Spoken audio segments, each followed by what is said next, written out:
Bonjour, eh bien je suis très heureuse de vous retrouver après une interruption assez longue.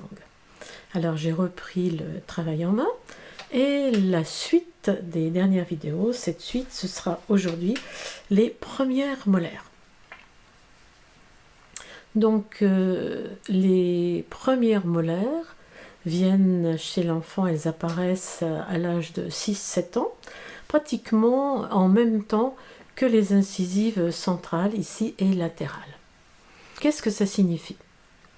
Nous avons vu dans les dernières vidéos l'importance des incisives centrales supérieures et inférieures, mais les incisives centrales ici et là, qui sont des points de mémorisation en ce qui concerne les générations précédentes. Le père va transmettre ce que son père lui a donné, ce que son grand-père lui a donné. Et on retrouve ainsi jusqu'à 3 générations. Et au moment où ces informations descendent chez l'enfant, on ne peut pas le louper parce que c'est les premières dents qui partent et les gros trous qui arrivent chez l'enfant. Il en est d'ailleurs très à la fois étonné et puis fier. Et bien en même temps, quasiment, arrivent les molaires qui sont situés derrière. Souvent il y a confusion. On pense que les petites molaires de lait vont donner des molaires. Non, elles vont donner des prémolaires. Donc il est à noter que de façon concomitante, on a une transmission qui se fait au niveau de la généalogie, et cette transmission, elle va s'incarner au niveau des molaires. Alors là, bon, d'accord, je vais repréciser quelque chose, d'où tenons-nous nos informations, enfin moi particulièrement, en ce qui concerne les vécus des parents, grands-parents, arrière-grands-parents. Bon, je n'ai pas pris de substance spéciale, non. J'ai travaillé pendant 12 ans pour arriver à développer les perceptions en dehors du mental. Alors, couper du mental, c'est très difficile, ça je peux vous l'affirmer. Et donc, au moment où on fait ce travail, on se met dans un état qu'on appelle alpha maintenant. On a à ce moment-là des images qui arrivent, donc des informations, et puis on a des perceptions aussi, c'est-à-dire on ressent certaines choses, et c'est ce qu'on appelle l'intuition, c'est-à-dire que les événements vont être interprétés à ce moment-là par le mental. Donc c'est pour rappeler un peu comment ça fonctionne au niveau des mémoires vécues. Je reviens donc sur ces molaires qui arrivent à 6-7 ans. 6-7 ans, c'est ce qu'on appelle une septaine. Alors une septaine, c'est un chiffre quand même assez particulier. On a les 7 jours de la semaine, les 7 couleurs de l'arc-en-ciel, les 7 petits nains de Blanche-Neige, les 7 chakras. C'est une session, un temps.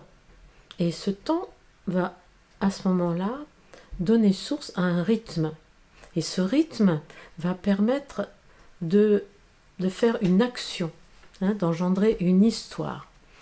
Une histoire, c'est-à-dire quelque chose, une information qui va s'incarner dans un espace-temps. Voilà, donc en fait, 6-7 ans, c'est un cycle pour l'enfant, un cycle qui va transformer son mode de perception, son mode de relation avec le monde, avec la famille. En effet, quand les molaires arrivent, à ce moment-là, on va chercher un appui derrière. Qu'est-ce qui se passe derrière? Eh bien, à ce moment-là, on a la croissance du visage qui est très importante. Les branches horizontales, comme ça, elles augmentent en volume, et la branche verticale et la branche horizontale, ce qui donne une augmentation du volume de la face suivant une diagonale, comme ça. On a donc une dimension qui devient différente au niveau de la bouche, puis au niveau du squelette aussi, naturellement.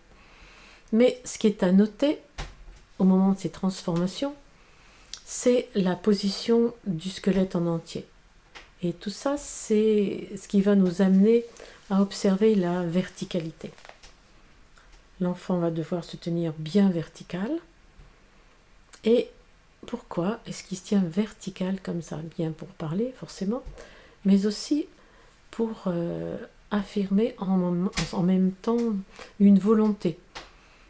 Soit il va à 6-7 ans faire ce que l'entourage, l'environnement lui a demandé de faire, c'est-à-dire il va manifester la volonté de son entourage, ça il va le faire, l'éducation sert à ça, et il va aussi aller amener une dimension particulière, quelque chose qui lui est propre.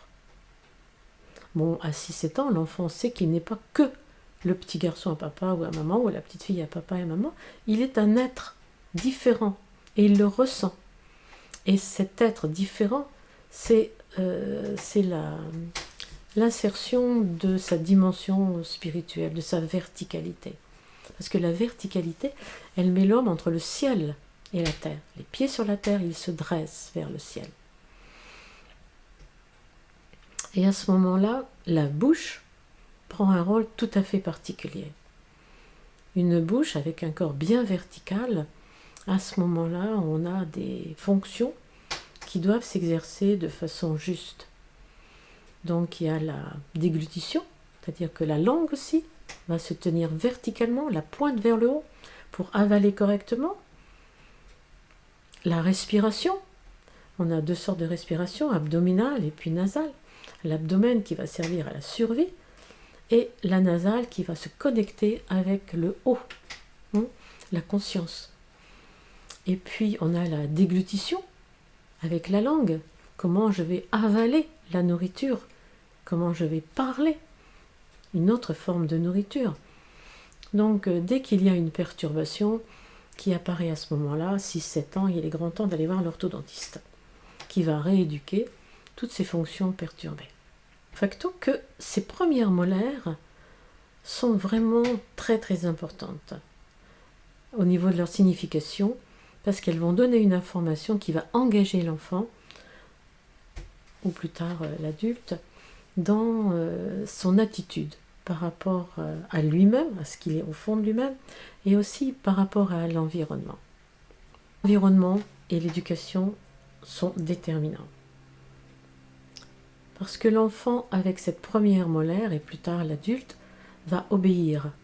La verticalité, se mettre bien droit, eh bien c'est pouvoir recevoir une information et l'exercer. Alors on obéit à une volonté extérieure à soi, une suggestion ou alors un commandement. Par exemple, les militaires, ce sont ceux qui n'exercent pas leur propre volonté au moment du travail, ou alors ça serait vraiment la débandade. Donc ils obéissent à une volonté autre que la leur. Et puis nous avons une volonté qui est du niveau de l'âme, c'est-à-dire que quelqu'un qui est très volontaire, on dit qu'il a un ego très fort, mais l'ego il est porté aussi par la notion de l'essence de l'individu. J'ai une essence particulière et je tiens à la conserver. Donc vous avez des exemples, par exemple certains personnages très célèbres qui ont été enfermés en prison pendant longtemps, ils ont été soumis à une volonté très exigeante, mais ils ont gardé la volonté intérieure.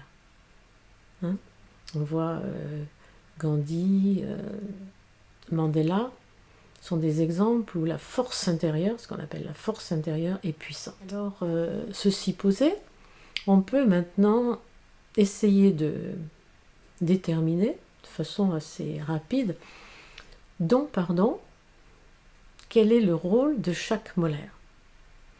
Alors, les molaires supérieures situées ici, on va appeler ça à droite la 16 et la 26. Je rappelle que le maxillaire supérieur va recevoir des informations de par la voûte céleste, qui va se retourner voûte crânienne, voûte palatine, et puis après on aura le diaphragme, voûte pelvienne et voûte plantaire. Donc les molaires supérieurs reçoivent les informations. Si je vais vers la molaire supérieure droite, c'est-à-dire on l'appelle la 16. Donc je reçois une information que je vais vouloir exprimer, pas encore concrétiser, on le verra en bas, mais exprimer. Je reçois une information afin de pouvoir m'expanser dans le monde, dans mes relations avec l'autre, et en même temps, en restant moi-même, fidèle à ce que je suis, au centre de moi-même. Donc par exemple,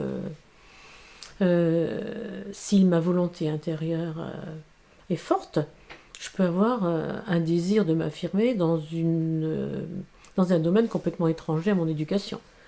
Par exemple, je suis d'une famille de commerçants et puis après avoir vu un film sur la médecine très très jeune, j'ai décidé de faire médecine.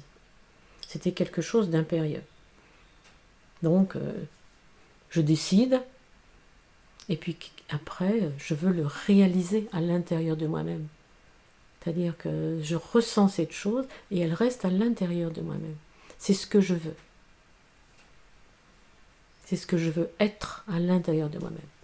Ou alors, un autre exemple, ma famille, mon père et ma mère sont comptables. Et moi, j'ai des qualités artistiques. Voilà, je voudrais aller vers l'artistique. Il n'en est pas question. Donc, je suis comptable. Et puis, au bout de quelques années, hop, je vire tout et je m'installe dans une profession artistique. C'est-à-dire que la volonté de l'autre, des autres, ne s'est pas imprimée, ma volonté a ressurgi. Donc maintenant que je suis comptable, eh bien je suis très heureux parce que intérieurement, j'exerce quelque chose qui correspond à ma volonté. Maintenant, nous allons voir les molaires du bas. Donc les incisives inférieures. Les incisives inférieures droite. Non, plutôt je vais commencer par la gauche, parce que la droite est quand même beaucoup plus vaste. Donc on va commencer par la gauche. La gauche, c'est donc comment je vais concrétiser ce que je porte à l'intérieur de moi. J'ai quelque chose d'inconscient en moi qui existe et que je sais être présent, actif. Et qu'est-ce qui fait que j'existe? Eh bien, intérieurement, c'est le regard que les autres vont poser sur moi. Poser un regard sur quelqu'un, c'est reconnaître ce qu'il a en lui. Le regard est quelque chose de très puissant. Le regard fait que moi et l'autre ne sommes qu'un. Donc être en unité, en un, concrètement, avec moi-même à travers l'autre. Donc souvent cette dent-là, la 36, en bas à gauche, elle est carriée en premier. Parce que la personne n'est pas reconnue pour ce qu'elle est sur le plan affectif, intérieur. Ce regard intérieur, c'est reconnaître l'âme de l'autre, reconnaître ce qu'il est au plus profond de lui-même. Donc là, hop, carré. On arrive sur la 46, en bas à droite. Donc c'est l'espace, le temps qui vont se concrétiser pour me permettre de me manifester dans ce que j'ai de vital, de vie. Alors le premier moment où l'on se manifeste concrètement de façon vitale, la vie qui surgit, eh bien c'est le moment de la naissance. C'est pour ça que la 46, en ce qui me concerne, est très importante au niveau de ce qu'elle va déterminer pour l'individu. Parce que quand l'âme descend, c'est-à-dire le principe de vie, l'essence de la personne, ce principe de vie, il descend à travers la mer, depuis le haut, les forces cosmiques jusqu'en bas, jusqu'au niveau du ventre. Et là, il va se concrétiser. D'ailleurs, ça fait 9 mois qu'il travaille là-dessus. Et au moment où il va sortir, il va exprimer son existence dans un espace-temps. Alors l'enfant, quand il passe dans le corps de la mère, forcément, vous pouvez bien imaginer qu'il va récolter tout ce que la mère vit sur le plan émotionnel, vital. Il prend tout. Et puis, je vais vous donner un exemple que j'ai eu au cabinet. Donc, c'est une jeune femme qui vient et elle avait un problème sur cette 46. Donc, je fais mes recherches comme ça et je vois une mère, une femme, en tout cas c'était sa mère, qui a peur de l'eau.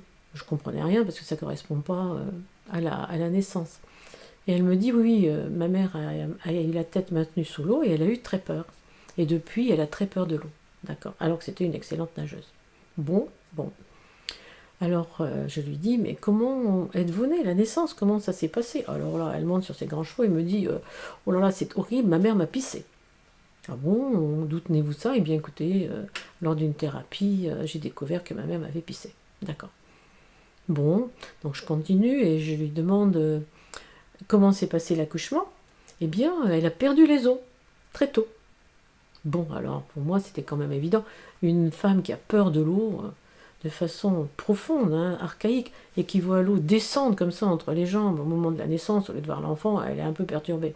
Donc elle a un choc, et sa fille avait dit, bon, bah, elle m'a pissé. Donc ça faisait un moment qu'elle faisait des thérapies là-dessus, avec une information qui n'était pas juste, vous voyez. Mais enfin, ceci dit, la 46, elle permet souvent de rechercher comment la mère a accouché l'enfant. Est-ce qu'elle était bien entourée? Comment était le climat? Voilà. Donc on peut affiner beaucoup les renseignements concernant cette 46.